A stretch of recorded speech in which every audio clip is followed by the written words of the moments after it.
Bien, cuando hablamos de uno de los síntomas como son los prolapsos, vamos a denominar cada estructura anatómica con la cual está relacionada las paredes de la vagina para poder enumerar uno a uno, ¿no? Por ejemplo, cuando nosotros hablamos de un uretrocele, vamos a ver que hay un descenso a través de la pared vaginal que va a corresponder a esta estructura anatómica. El canal vaginal lo vamos a tener que dividir en compartimentos. Cuando uno tiene la paciente en posición anatómica, vamos a ver que tenemos la vagina como compartimento anterior, como compartimento posterior y compartimento apical. En el compartimento anterior vamos a ver el uretrocele y el cistocele, porque van a ser las estructuras anatómicas que se encuentran en relación a esta parte de la vagina. Voy a poner el puntero láser. Bien, entonces tenemos el compartimento anterior, el compartimento posterior y el compartimento apical. Sobre la pared anterior de la vagina va a reposar la uretra femenina. Acuérdense que la uretra femenina en promedio mide 3 centímetros. Luego sigue la vejiga. En la parte posterior vamos a tener la unión anorrectal, vamos a tener el recto, y a nivel apical vamos a tener el útero y el fondo de saco de Douglas, ¿no? Entonces, esas son estructuras que deben ir conociendo para ir familiarizándose con los términos e ir orientándonos cuando tengamos que evaluar a las pacientes. Entonces, de ahí surgen estas denominaciones que son ya un poco desfasadas, porque ahora más adelante vamos a ver el sistema de cuantificación. A cada estructura anatómica le van a poner un punto. Cada punto tiene una letra mayor, una letra mayúscula y una letra minúscula que va a definir a cada uno de ellos, ¿no? En total son 9 puntos, de los cuales vamos a tener que ver y evaluar el grado de prolapso y qué estructura anatómica se ve afectada para el desarrollo de estos prolapsos. Bien, entonces, es importante valorar lo que la paciente nos pueda manifestar durante la evaluación, durante la anamnesis, y lo que nosotros podemos ver durante el examen físico. Muchas veces las pacientes normalizan síntomas como abultamiento genital, como vemos en la foto de acá abajo, normalizan y uno va a examinar y se da cuenta que ya se trata de un prolapso vaginal, probablemente estadio 3 o 4.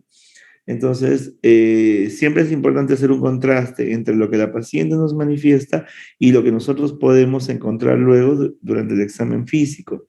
Ahora, si bien es cierto, si la paciente no manifiesta ninguna sintomatología de este tipo, es decir, una protuberancia o una protrusión, ¿no? Genital, que los términos son válidos para describir esta patología. Si la paciente no me manifiesta, no quiere decir que no tenga. Puede ser que tenga, pero esté en estadio 1 o estadio 2.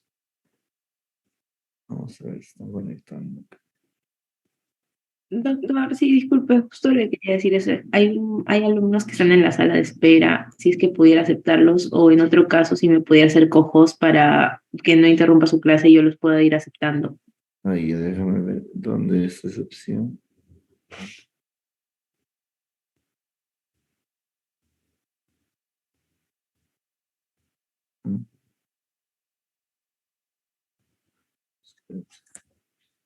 Se fue el puntero.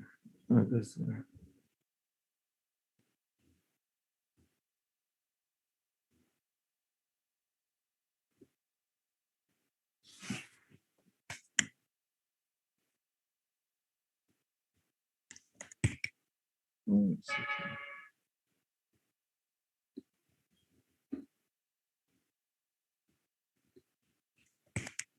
Se bloqueó el puntero.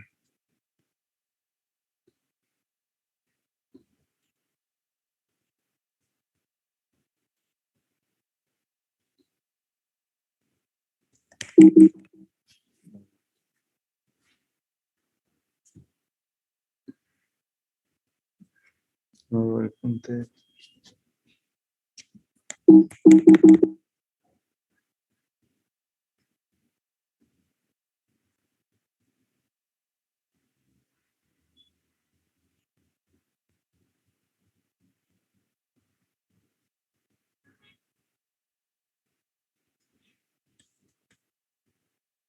¿Cómo te...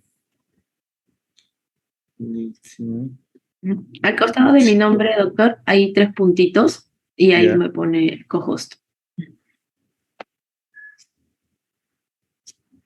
ya está.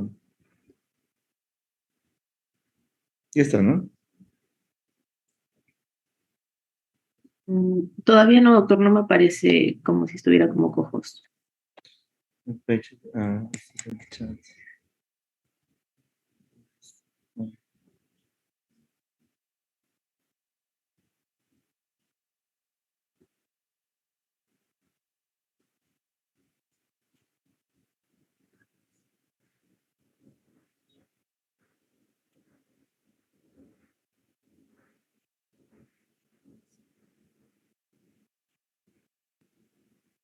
Ahora sí, doctor.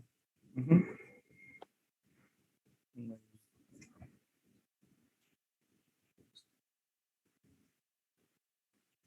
Muy bien, como les iba mencionando, tenemos que hacer un contraste entre lo que la paciente nos dice y lo que nosotros podemos encontrar.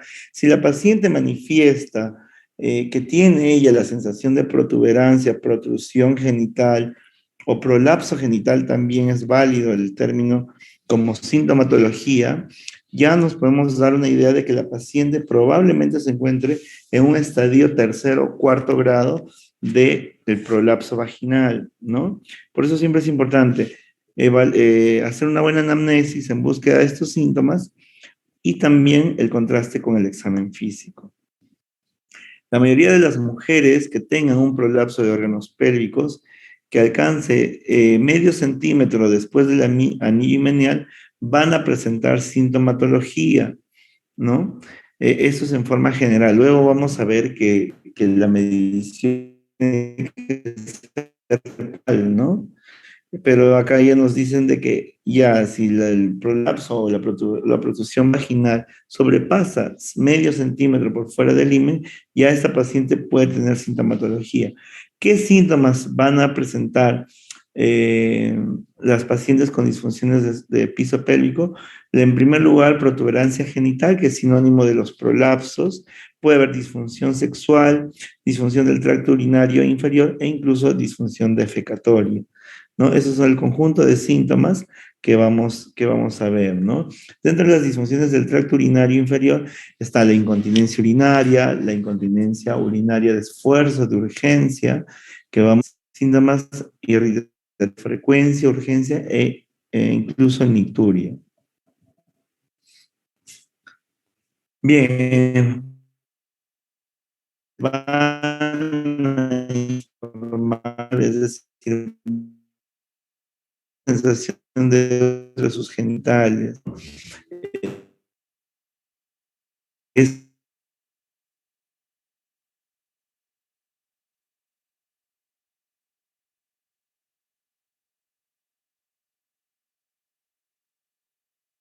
a lo que las pacientes van a presentar durante el examen físico, ¿no? Es mucho más frecuente encontrar un caso de una paciente o casos de pacientes que tengan un prolapso y que no manifiesten síntomas.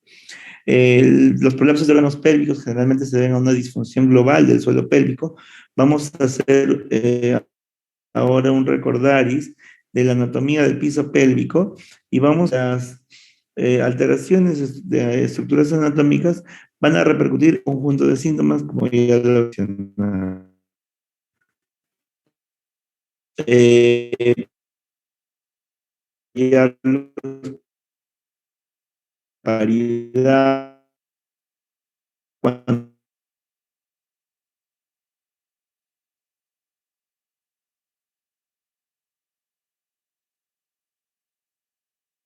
parto, la incidencia y mayor es el grado de prolapso que van a presentar las pacientes. A diferencia de la incontinencia urinaria, que no tienen una relación directa. El primer parto vaginal, sobre todo, va a marcar mucho el grado y la intensidad de incontinencia urinaria que pueda presentar la paciente, siendo los posteriores ya no tan contributorios para la progresión de la enfermedad, pero sí en prolapsos vaginales, ¿no? Otro factor de riesgo es el parto vaginal. Ya sabemos que el parto vaginal es un proceso traumático para las estructuras anatómicas, sobre todo el músculo, el pubococcigio es el que viene a alterarse, y la fascia endopélvica, la hoja anterior, ¿no? Son estructuras anatómicas que van a desgarrarse luego de un expulsivo. E incluso cuando se haga la episiotomía también se altera los músculos superficiales que forman el triángulo del perineo, como son el bulbo cavernoso y el transverso superficial. La edad también es un factor de riesgo, la obesidad. La obesidad y cualquier otro factor que aumente la presión intraabdominal va a servir de factor de riesgo para producir los prolapsos. Trastornos del tejido conectivo,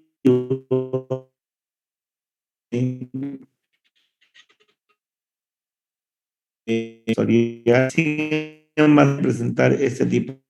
El estado por musculares, faciales y ligamentarias van van a servir de factor de riesgo.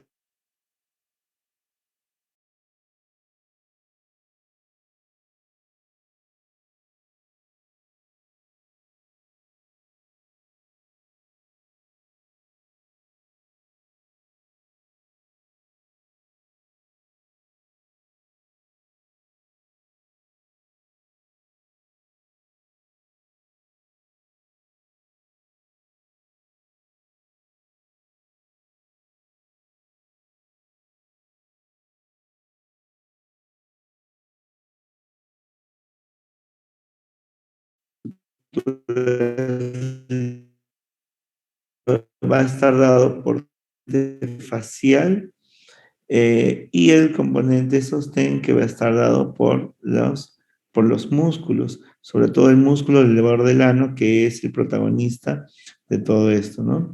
Entonces, para que todo funcione adecuadamente debe haber un equilibrio pelviperineal normal, es decir, ligamentos, fascias y músculos deben de funcionar adecuadamente para que no haya ningún tipo de sintomatología de lo que hemos venido mencionando. Recordarles que la pelvis ósea se divide a su vez en los huesos ilíacos, el sacro y el coxis. Los huesos ilíacos está dado por las ramas del ilion, por la rama isquiática y por el pubis, ¿no? En cuanto a los ligamentos, tenemos los ligamentos, los que van a ser las espinas ciáticas, los sacroespinosos, los ligamentos sacrotuberosos, los ligamentos de la misma membrana, la membrana obturatriz, y bueno, eso ya lo mencioné. Los problemas de piso pélvico surgen junto con la evolución, ¿no? Es un problema de evolución, ya que cuando el hombre andaba en cuatro extremidades, el punto de gravedad caía sobre la parte abdominal y la fascia de los rectos. Sin embargo, al iniciar la bipedestación, en el caso de la mujer, el centro de gravedad va a recaer sobre las estructuras del suelo pélvico, específicamente en una rama del elevador del ano, el cual es el iliococcigio, ¿no? El iliococcigio. Entonces tenemos como componente muscular el músculo elevador del ano,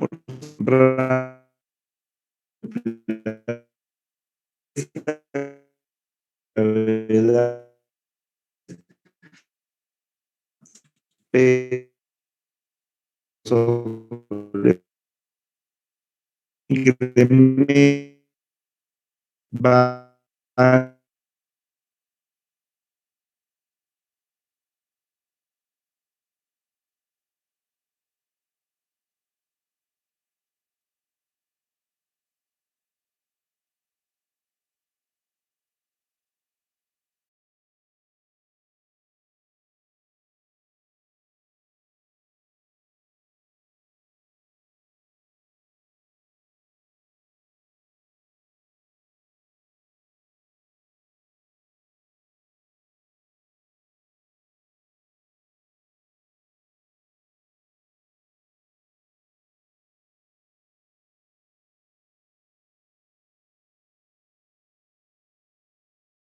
y la continencia fecal. La tercera rama es la puborectal, ¿no? La tercera rama del elevador de ano es la puborectal y los músculos coxígeos que no tienen una función establecida. El otro componente, el componente facial, va a estar dado por el recubrimiento de tejido conectivo de los músculos que acabamos de mencionar. Esos están cubiertos por ese tejido conectivo laxo, el cual a la fascia endopélvica, la cual va a proyectarse desde los arcos tendíneos hacia la parte apical que viene a ser el anillo pericervical, ¿no? Ese es el cérvix, esa es una maqueta que hace mención al cérvix, al cuello uterino. Entonces, la fascia endopélvica es una estructura facial que va a iniciar o va a insertarse desde los arcos tendíneos laterales hacia el anillo pericervical. Esto a su vez se va a proyectar hacia la parte posterior y va a proyectarse sobre el tabique recto vaginal. Perdón.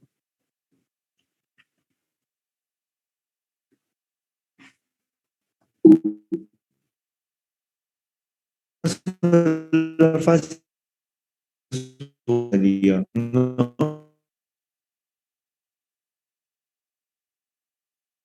O de McEnroe, ¿no? Los laterales. Y los ligamentos útero-sacro así se van hacia atrás. Entonces, acá podemos ver la fascia endopélvica va a partir desde los arcos tendíneos, que son esas estructuras anaranjadas, van a cubrir desde el pubis, la vejiga, hasta la fascia endopélvica,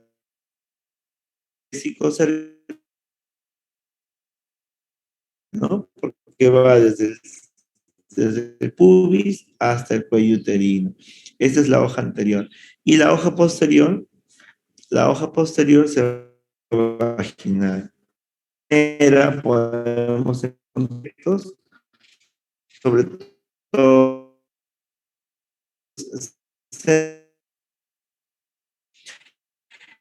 tiene uno del otro, es para el proceso. Nosotros podemos identificar qué tipo de defecto tiene. Si tiene defecto central, se va a tratar de un prolapso vaginal probablemente liso, ¿no? Es como abrir una cortina y ver la parte posterior de la cortina de manera lisa.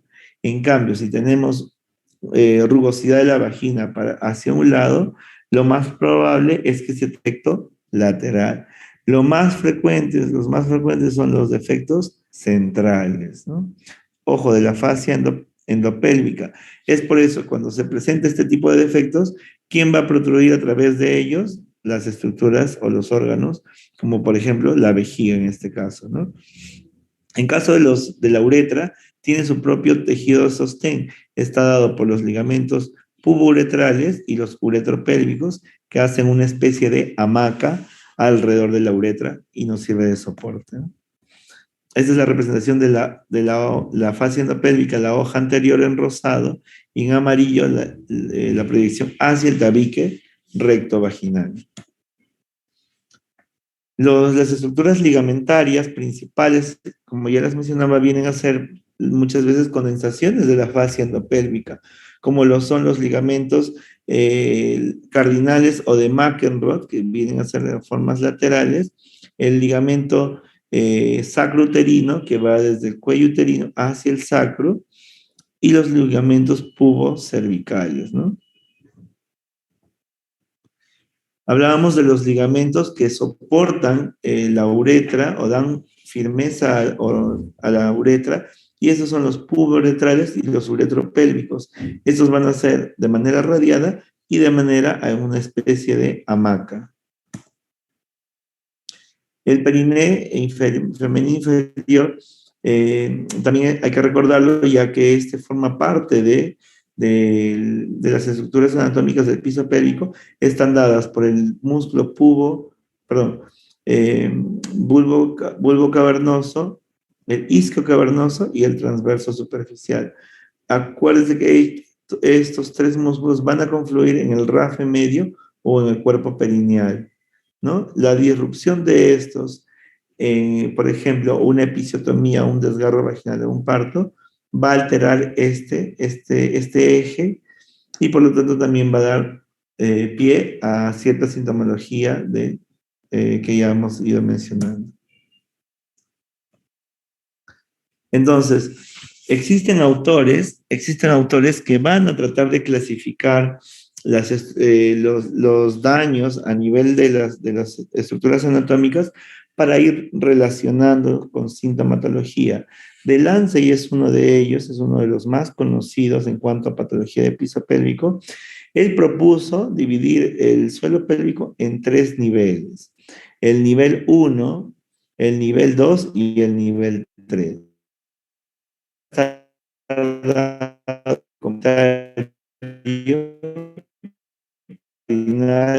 De el cuello uterino formando el famoso anillo pericervical. Tiene que venir esta forma de los sacros hacia el cuello uterino, ¿no? Ese es el nivel 1 de Delancey. ¿Qué pasa si hay un daño de este nivel? La paciente probablemente presente histerocele y enterocele, ¿no? Porque va a estar alterado el cuello uterino. Para el nivel 2, Delancey propone que en el nivel 2 está dado por la fascia endopélvica, ya sea la anterior o sea la posterior. Entonces, encuentra a nivel del nivel 2 de Delancey, probablemente la paciente presente cistocele o puede presentar rectocele. Para el nivel 3 está dado por el cuerpo perineal y los músculos que confluyen en el cuerpo perineal, como son el transverso superficial, el bulbo cavernoso, ¿no? Principalmente. Y también los ligamentos, basado por los ligamentos suburetrales, que son el uretro pélvico y el puburetral.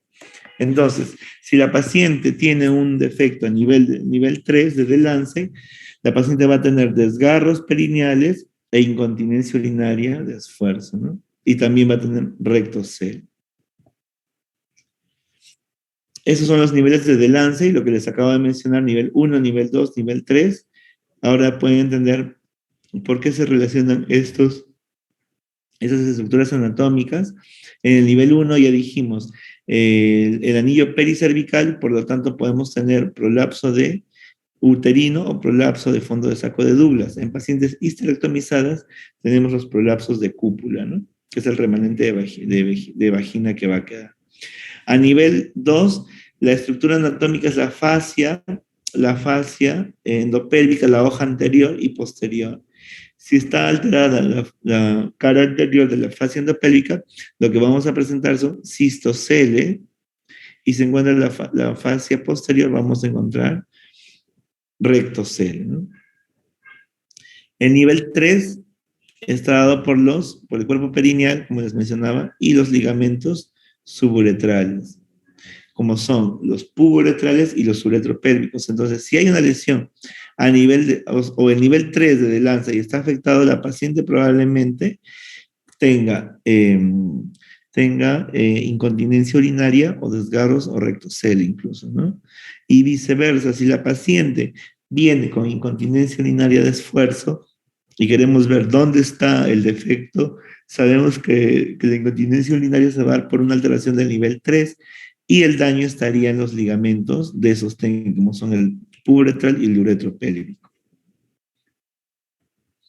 Existe otro autor, Petros, el cual propuso la famosa teoría integral de la continencia, en la cual Petros también utiliza las estructuras anatómicas para relacionar con sintomatología, pero a diferencia de Delancey, Petros sí va a ampliar la identificación de sintomatología, y a diferencia de Delancey, que únicamente relacionaba daño anatómico con presencia de prolapso.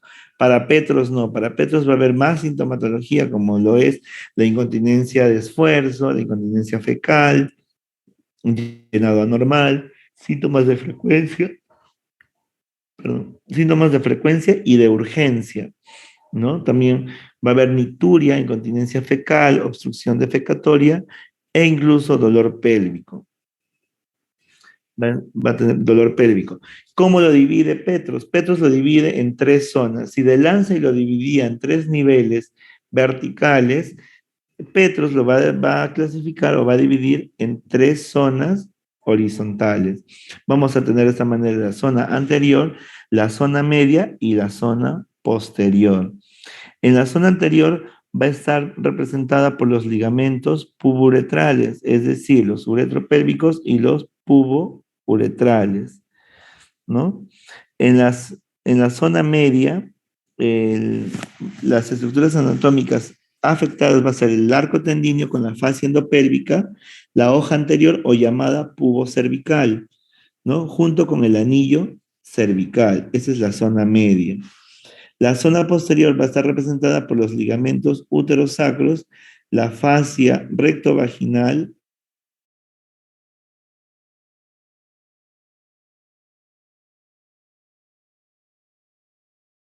La zona anterior va a estar representada por los ligamentos puboretrales, la zona media va a estar representada por el arco tendíneo, la fascia endopélvica, la hoja anterior, el anillo pericervical y la zona posterior va a estar representada por los ligamentos uterosacros, la fascia endopélvica, hoja posterior o recto vaginal y el cuerpo perineal. De ese modo, pueden ver que hay una confluencia de sintomatologías. Por ejemplo, en la zona anterior, el síntoma principal, donde está, bueno, la zona anterior donde está representada por los ligamentos o debilidad de los ligamentos puboretrales, la alteración de estos ligamentos me va a condicionar a que la paciente pueda presentar incontinencia urinaria de esfuerzo, puede tener problemas de llenado, de vaciamiento, en menor frecuencia, puede haber síntomas de frecuencia y urgencia. Frecuencia y urgencia, ¿qué quiere decir? Que la paciente constantemente está yendo al baño durante el día, ¿no? Esos son síntomas de frecuencia y de urgencia. Puede tener incontinencia fecal también, ¿no? Si hablamos de la zona media, si hablamos de la zona media, donde está representada principalmente por la fascia endopélvica, la hoja anterior y el anillo pericervical, si está alterada la fascia, como prolapso vamos a tener cistocele. Vamos a tener cistocele si estamos hablando de la hoja anterior. Y si está alterado el anillo pericervical, puede haber un grado de prolapso, puede haber prolapsos uterinos, ¿no? No tan fuerte como en la zona posterior que vamos a ver, pero sí podría haber defectos en la zona media. Puede haber síntomas de llenado y vaciamiento, puede haber síntomas de frecuencia y urgencia, puede haber nicturia y puede haber incontinencia fecal también, ¿no? En menor porcentaje. Entonces, en la zona posterior, que es la más importante, porque es la que más sintomatología va a presentar, donde los puntos anatómicos son los ligamentos uterosacros y la fascia endopélvica, la hoja posterior, vamos a tener como síntomas de prolapso rectocele, vamos a tener histerocele, puede haber incontinencia urinaria de esfuerzo también, no tanto como en la zona anterior ni en la zona media, pero puede haber síntomas de llenado y vaciamiento, síntomas de frecuencia y urgencia con mayor porcentaje, nicturia, predominancia, ¿no? Nicturia, incontinencia fecal, y puede haber en esta zona, ese síntoma sí es exclusivo de la zona posterior, como les venía mencionando, por la presencia de los ganglios de Frankenhauser, que son los ganglios que llevan sensibilidad al útero, ¿no? Entonces, de esta manera, bueno, la paciente es entrevistada y vamos identificando estos síntomas, ya nuestro cerebro debe ir pensando en qué zona está la alteración y qué estructura anatómica está alterada. De ahí parte los objetivos quirúrgicos, los tratamientos quirúrgicos o las cirugías para corregir los defectos anatómicos que repercutan en la sintomatología de la paciente. Entonces, la recomendación, la evaluación debe de haber una historia clínica, principalmente para identificar factores de riesgo, evaluación de la gravedad de los síntomas, un examen físico. El examen físico nos va a servir, sobre todo en tema de prolapsos, para cuantificar el grado de prolapso que tiene la paciente. En caso de la incontinencia urinaria, para verificar qué tipo de incontinencia tiene y si nuestro tratamiento quirúrgico propuesto va a tener resultado, ¿no? Eso se ve durante el examen físico y la evaluación de la paciente. Por eso, para estos casos, no está recomendada la teleconsulta, porque siempre tiene que haber una evaluación física. De esta manera, poder plantear los objetivos de los tratamientos, sea conservadores, sean quirúrgicos. Como toda historia clínica, debe estar inmerso en los antecedentes médicos, quirúrgicos, obstetros y ginecológicos. Deben registrar la naturaleza de los síntomas de protuberancia vaginal, el grado de molestia asociado a esta.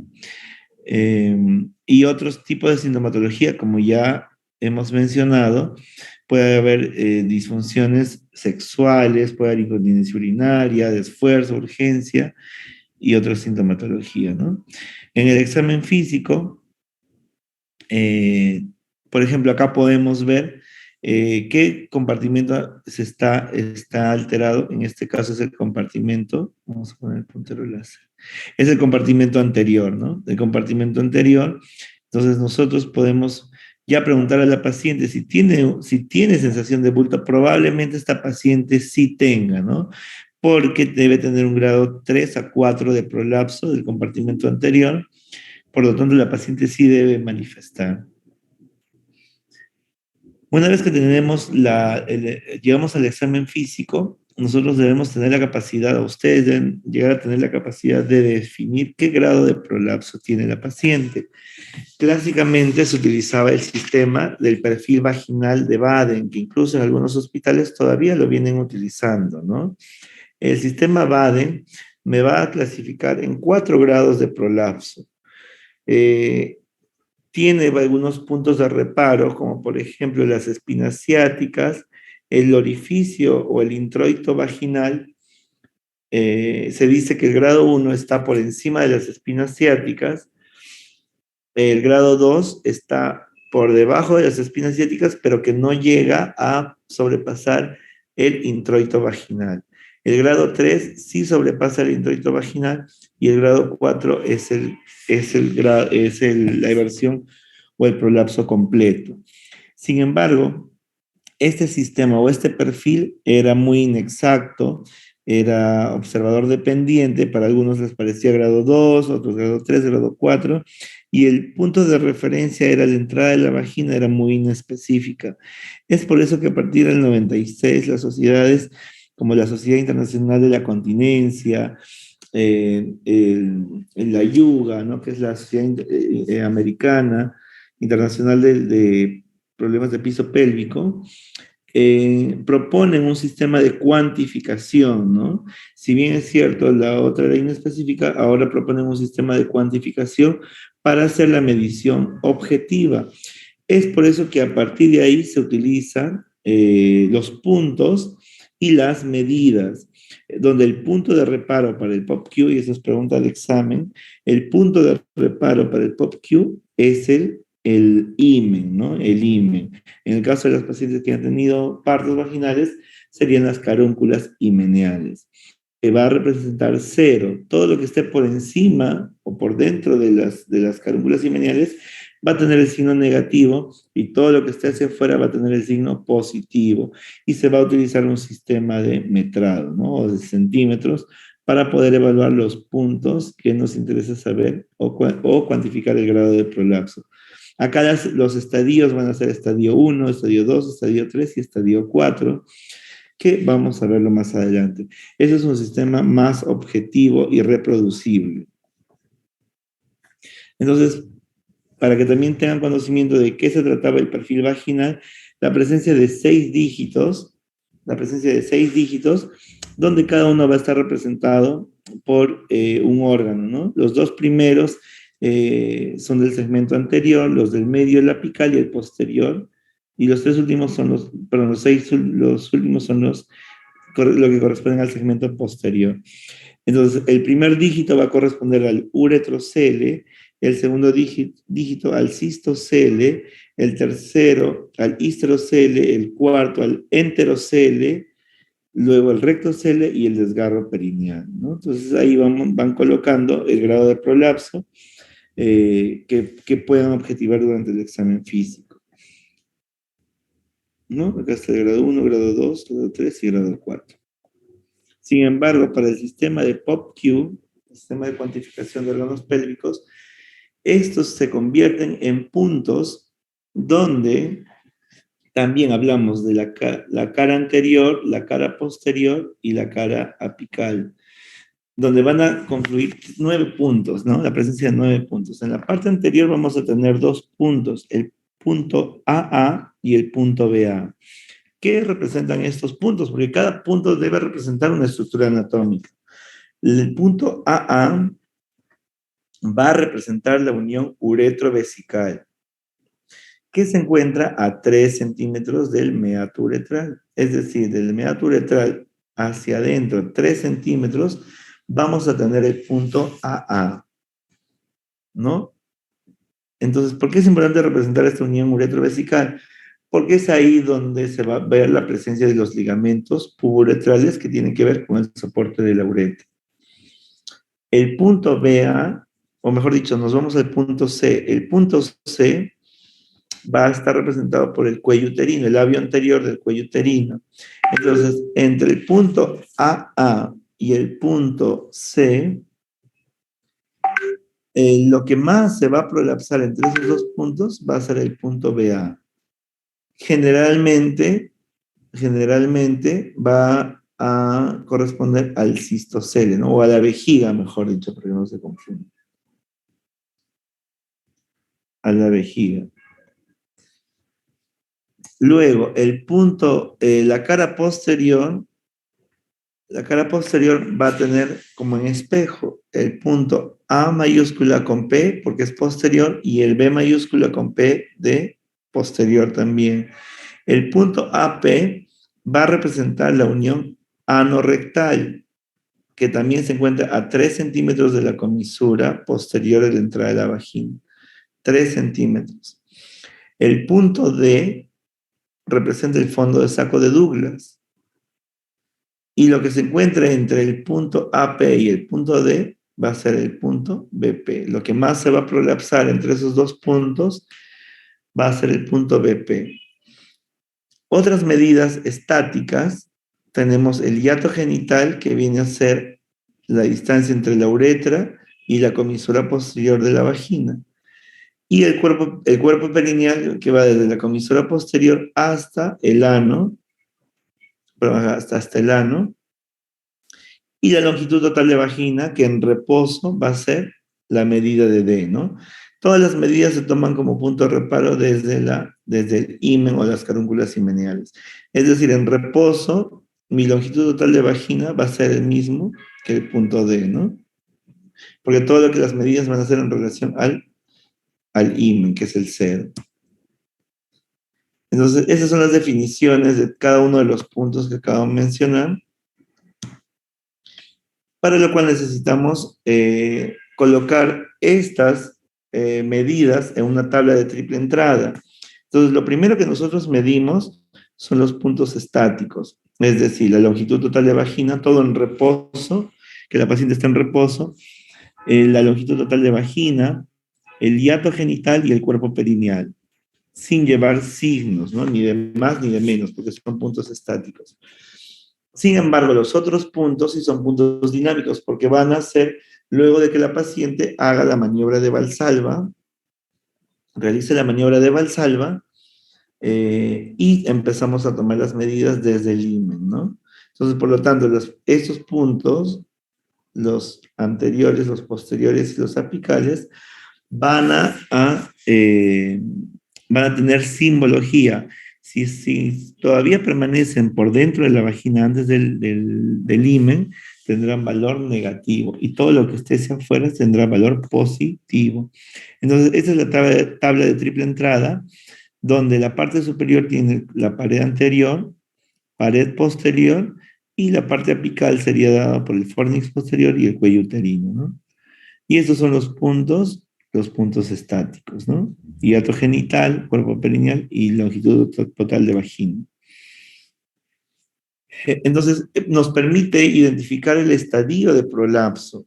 Acá es un poco más sencillo, ¿no? De todo este cuadro con letras, es fácil. Vamos a... ¿Dónde lo ponemos? Acá tengo un ejemplo. Bien, entonces les voy a decir acá de manera oral cómo lo simplifican esta tablita.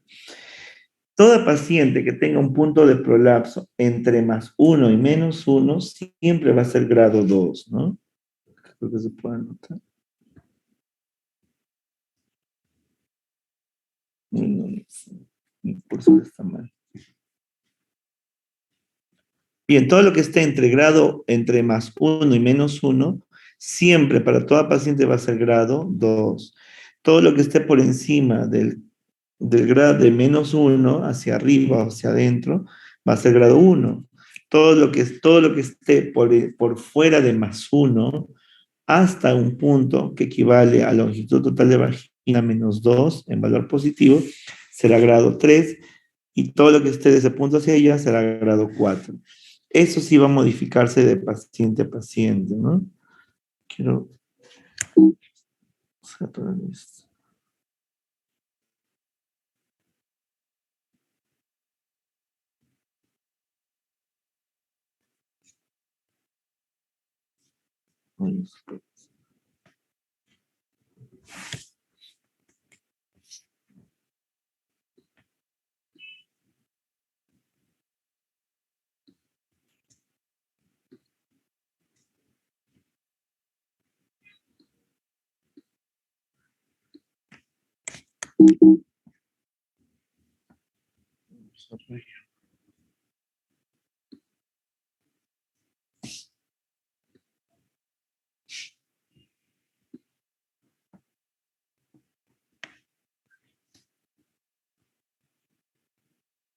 Bien, ahora sí.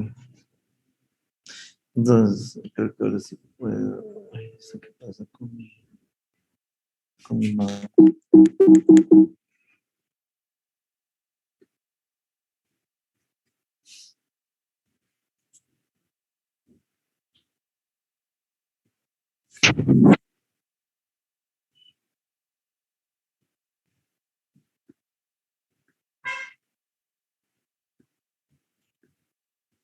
Ya sé.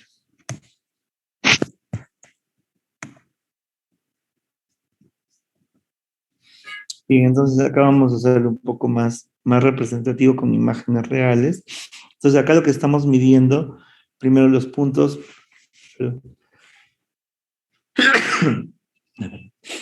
Entonces vamos a medir primero los puntos estáticos, que primero viene a ser el hiato genital. El hiato genital se va a medir desde la uretra hasta la comisura posterior, ¿no? Eso es en reposo.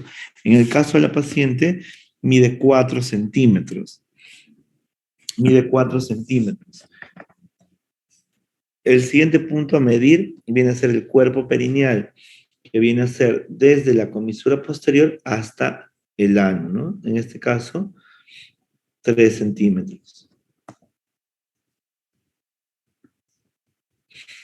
En tercer lugar, vamos a ver la medición de la longitud total de vagina, que viene a ser en la paciente en reposo, desde el fondo de saco, es detrás del cuello uterino, desde el fondo de saco de Douglas, hasta las carúnculas himeniales.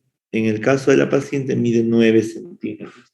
Como pueden ver, los números son enteros, no llevan simbología porque son puntos estáticos. En cambio, para ya los puntos que nos corresponde evaluar el grado de prolapso, sí van a tener simbología. Ya saben, negativos si los puntos se encuentran por dentro y positivos si se encuentran por fuera del himen. En este caso, tienen que tener presente dónde van cada punto, ¿no? Acá estamos haciendo hiato genital, cuerpo perineal, longitud total de vagina. El siguiente es el cervix, ¿no? C de cervix. La paciente hacemos que puje, la paciente está pujando y vemos que del cuello al himen hay 8 centímetros. Por lo tanto, será 8 en valor negativo. Y de la misma manera, ¿no? Dijimos que en reposo el fondo de saco de Douglas estaba 9 centímetros del himen. Hacemos que la paciente puje y no se moviliza, entonces se mantiene 9 centímetros, será 9 en valor negativo. Ojo que entre el cuello uterino y el fondo de saco de Douglas, en promedio debe haber una diferencia de 2 centímetros, porque el tamaño del cuello uterino es más o menos en promedio ese, ¿no? En este caso es por lo menos 1 centímetro, ¿no? Por eso es la diferencia. Luego, para medir los otros puntos, vamos a ver que del meato uretral a 3 centímetros de la uretra sobre la vagina está el punto AA. Está el punto AA. El punto A. Entonces, cuando la paciente puja, nosotros visualizamos esto, la paciente va a pujar y vamos a ver si sale o no sale del himen. En este caso, al medir con una reglita, el observador o el examinador determina que el punto AA se encuentra a menos 1 centímetro del himen, ¿no? Estamos proyectándonos de atrás hacia adelante. Ese es el punto AA. Entonces, como está menos 1 centímetro, que va a ir menos 1. Les dije que entre el punto AA y el C, que está al fondo, lo que se venga a prolapsar viene a ser el punto BA. Por lo tanto, este punto se encuentra a menos 2 centímetros del himen. Por lo tanto, acá será menos 2 centímetros, ¿no?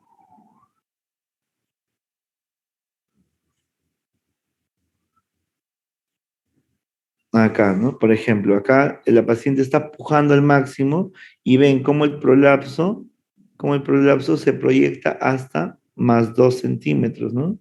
Acá es 2, 3, 4, 5. Entonces, cuando uno proyecta, vemos que desde el himen hasta su grado máximo de prolapso se va a proyectar 2 centímetros por fuera, por eso es más 2.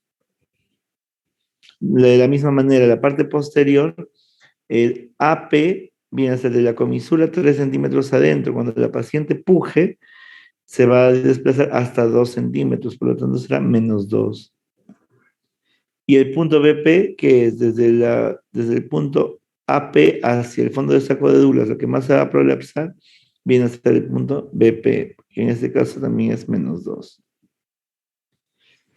Entonces, ¿qué tipo de tratamiento podemos ofrecerles a las pacientes que tienen los problemas de prolapsos? Eh, Podemos brindarles desde el tratamiento conservador, cambiando estilos de vida, como por ejemplo mejorando suplementaciones con fibra, laxantes, ¿no? En caso de disfunciones defecatorias. Sentarse con los pies elevados puede disminuir los síntomas de abultamiento. Los ejercicios de los músculos pélvicos pueden mejorar los síntomas, como los ejercicios de Kegel. Y bueno, no hay evidencia aún sobre que los estrógenos locales o sistémicos puedan mejorar los prolapsos. Pueden hacer uso de los pesarios, que son estructuras siliconadas que se ingresan en la vagina para poder reducir, ¿no?, los prolapsos, y de acuerdo a la sintomatología de la paciente podemos utilizar diferentes tipos de pesario, ¿no? No es muy usado acá en Perú por el tema de costos, pero sí por lo menos permite a la paciente tener mejor calidad de vida.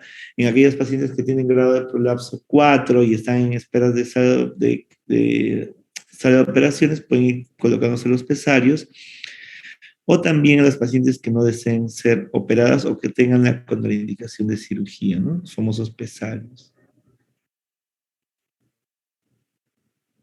Entonces, de acuerdo a lo que nosotros podemos identificar, al momento del acto quirúrgico vamos a corregir el defecto, ¿no?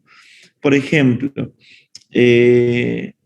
una suspensión si tenemos un histerocele, lo que podemos hacer es suspender, ¿no? Suspender a los ligamentos uterosacros para corregir los prolapsos vaginales superiores o apicales. De la misma manera, si el defecto está en la parte anterior o en la parte posterior, vamos a tener que corregir los defectos de las fascias, ¿no? Anterior y posterior. De ahí derivan los nombres de las técnicas quirúrgicas. En cuanto a la incontinencia urinaria, como ya vieron, es parte de la sintomatología de los problemas de piso pélvico. La Sociedad Internacional de la Continencia la define como una manifestación de escape de orina de manera involuntaria. Este puede ser un síntoma, puede ser un signo, puede ser una afección, ya que nosotros podemos escuchar a la paciente decir que se le escapa la orina, lo evidenciamos en el examen físico y finalmente es un diagnóstico también, ¿no? La fisiopatología, sobre todo la incontinencia urinaria de esfuerzo, bueno, hay dos tipos, la de esfuerzo y la de urgencia, va a estar dada por la hipermotilidad uretral. Es decir, el problema va a ser la debilidad del soporte de la uretra. Como vimos en la primera parte, los ligamentos que están acá involucrados son los ligamentos puburetrales y uretropélvicos. Se ve afectado mucho en la etapa del parto, problemas de obesidad y en los casos de hipoestrogenismo. Este va a representar el 85% de los casos, por lo tanto, el tratamiento quirúrgico acá, que es el reemplazo de estos ligamentos por una malla, va a ser exitosa, ¿no? El otro mecanismo por el cual la paciente puede presentar incontinencia urinaria es por la deficiencia intrínseca del esfínter, ¿no? Ahí la causa está en la uretra y puede ser producida por irradiación y por accidentes o por casos de hipoestrogenismo también. Es la menos frecuente, es el mecanismo menos frecuente, por lo tanto la mayoría va a responder a tratamientos que mejoren el soporte de la uretra.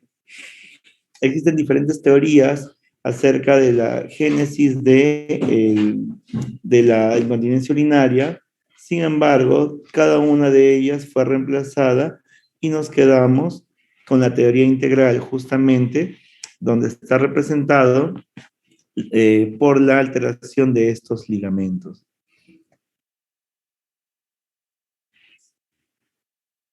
¿No? Esto ya lo hemos visto, este cuadro, les vuelvo a repetir, es pregunta de examen, donde acá tenemos la incontinencia urinaria de esfuerzo como parte de la alteración de los componentes anatómicos y ligamentarios, específicamente los ligamentos uretropélvicos y puburetrales.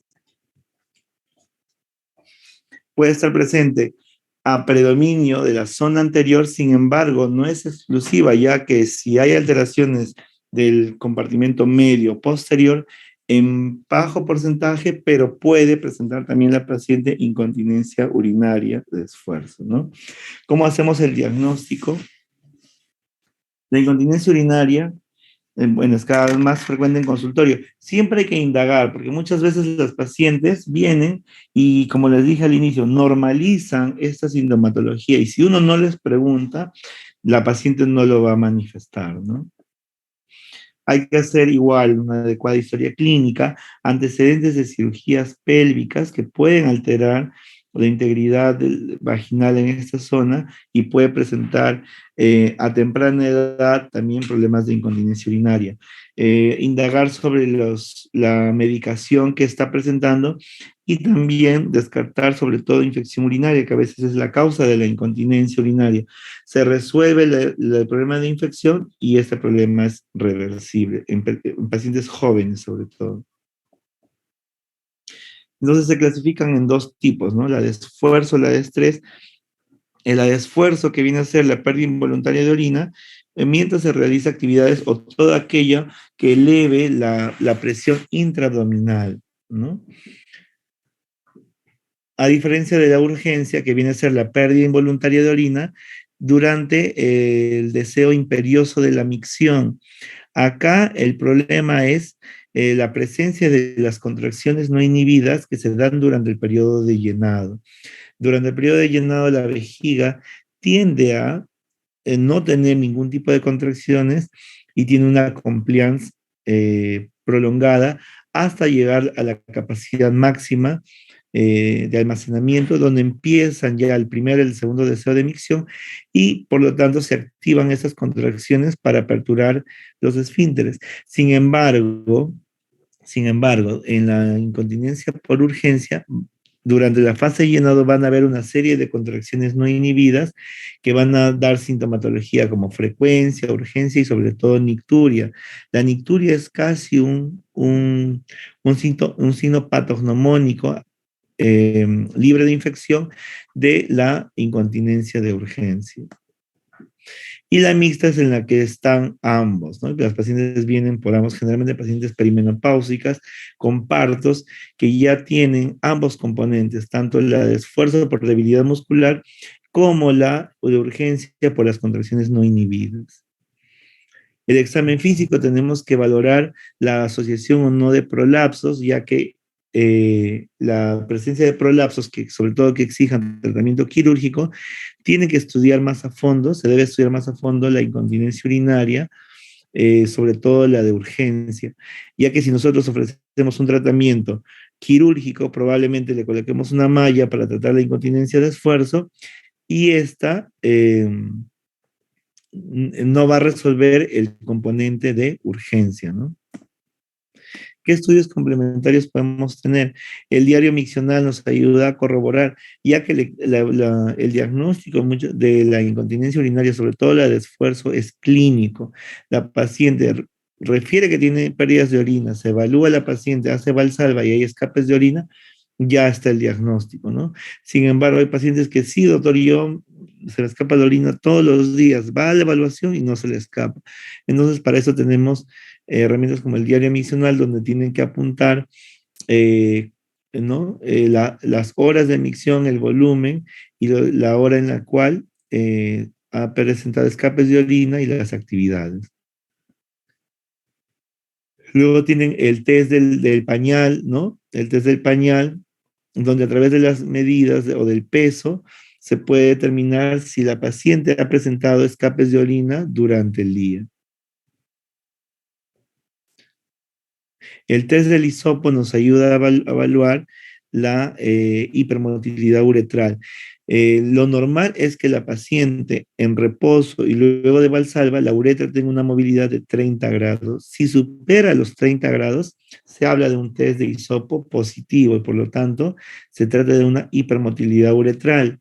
Es decir, que el defecto probablemente se deba a los ligamentos puboretrales. El estudio de urodinamia es un estudio que lo realiza el urólogo y a través de unos catéteres van a permitir o van a desarrollar el proceso de llenado, el proceso de llenado y de vaciamiento. Y es ahí donde se va a evidenciar la presencia o no de las contracciones no inhibidas. El estudio de urodinamia me sirve para hacer el diagnóstico de incontinencia de urgencia, más no la de esfuerzo. La de esfuerzo es netamente clínico. Por acá hay un ejemplo de una gráfica.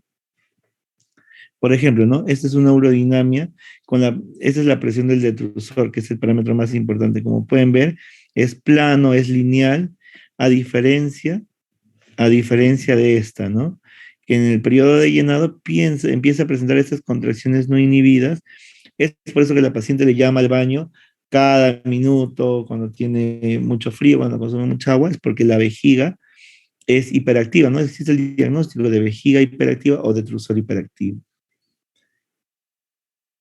¿Cuál es el tratamiento? El tratamiento, al igual, el manejo inicial va a ser mejoras en estilos de vida, los ejercicios de Kegel, si hay una enfermedad subyacente, sobre todo, que involucre el aumento de la presión intraabdominal, tenemos que corregir o compensar esas enfermedades.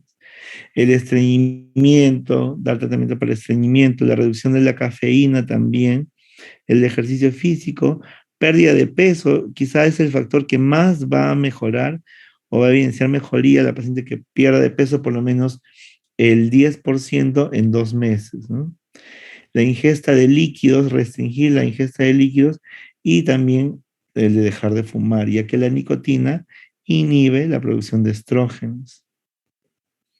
Eso es un poco el circuito de la micción para que recuerden que el letrozol está inervado tanto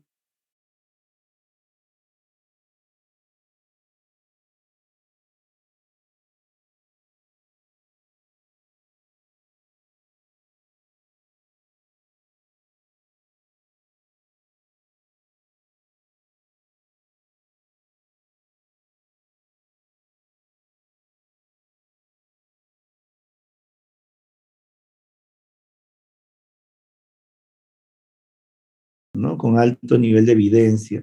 En segundo lugar, los anticolinérgicos son utilizados para el tratamiento de la incontinencia urinaria de urgencia. La más frecuente, la más conocida, es la oxibutinina, la cual es de acción inmediata. Sin embargo, el principal problema el principal problema viene a ser los efectos adversos, como son la sequedad vaginal, la sequedad de boca. La dosis se puede utilizar de 5 miligramos cada 8 a 12 horas o 10 miligramos cada 24 horas, las que son de liberación prolongada. Como alternativa tenemos la tolterodina de 2 miligramos vía cada 12 horas, la cual tiene mejor tolerancia y menos efectos adversos, ¿no? Ambos son anticolinérgicos. Existe tratamiento para la incontinencia urinaria de esfuerzo y tiene nivel de evidencia, es la cetina, es un antidepresivo cuya dosis habitual es de 30 miligramos, sin embargo, para efectos anti-incontinencia debe ser de 40 miligramos cada 12 horas para mejorar la incontinencia urinaria de esfuerzo. Se debe iniciar con ajuste de dosis debido a las altas tasas de eventos adversos, ¿no? De efectos adversos que pueda presentar la duloxetina. Sin embargo, el tratamiento definitivo para la incontinencia urinaria, sobre todo la de esfuerzo, viene a ser el tratamiento quirúrgico mediante la colocación de la malla de polipropileno en forma de una cinta, ¿no? Se coloca una cinta, la cual la función es generar fibrosis alrededor de ella y hacer las veces de neoligamentos. En este caso, vamos a mejorar el soporte de la uretra, donde la debilidad, como ya vimos, está sobre los ligamentos puboretrales y uretropélvicos. Se colocan con unas agujas a través de la línea inguinocrural y sale en la zona medial con una colpotomía previa, ¿no? Se utiliza ambas agujas de ambos lados para la colocación de la malla de la TOT, ¿no? Esas son las agujas. Esas son las vías de acceso. Se coloca la malla, acá pueden ver, y debe quedar a libre tensión. No deben ajustarse ni colocarse puntos. Y de esa manera reparamos los ligamentos puboretrales y uretropélvicos para mejorar el soporte de la uretra.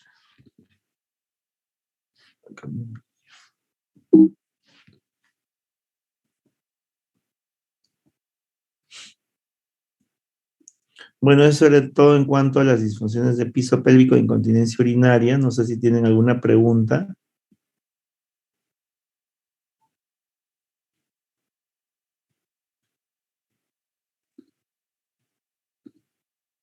Creo que no hay preguntas, doctor.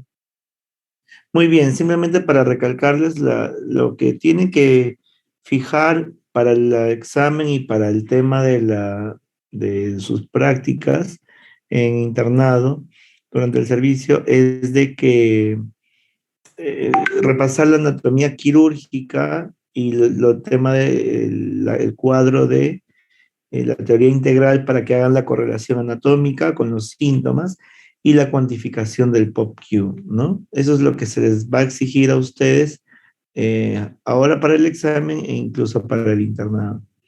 Muy bien, conmigo, ha sido un placer. Cualquier consulta ya se pueden comunicar conmigo. Hasta luego.